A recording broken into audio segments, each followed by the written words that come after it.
Understanding software bugs. Those software bugs are issues in code that cause programs to behave unexpectedly or incorrectly. Two of the most common types are syntax errors and logical errors. Knowing the difference is crucial for effective debugging, since each requires a different approach to solve.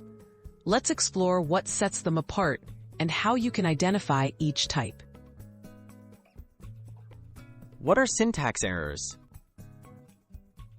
Syntax errors occur when code doesn't follow the rules of the programming language.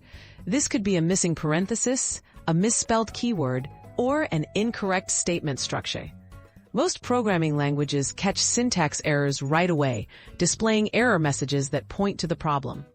Programs with syntax errors won't run at all until these mistakes are corrected. What are logical errors? Logical errors happen when the code is written correctly from a technical perspective, but it doesn't do what the programmer intended.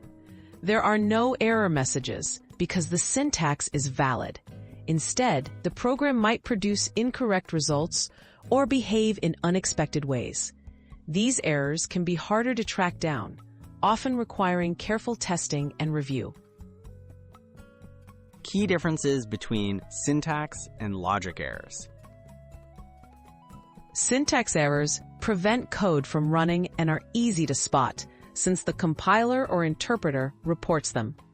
Logical errors, on the other hand, let the code run but cause unintended results, making them more challenging to detect and debug. Understanding what type of error you're dealing with helps you choose the right troubleshooting strategy. Tips for debugging each error type. To fix syntax errors, read the error messages and carefully check your code against the language's rules.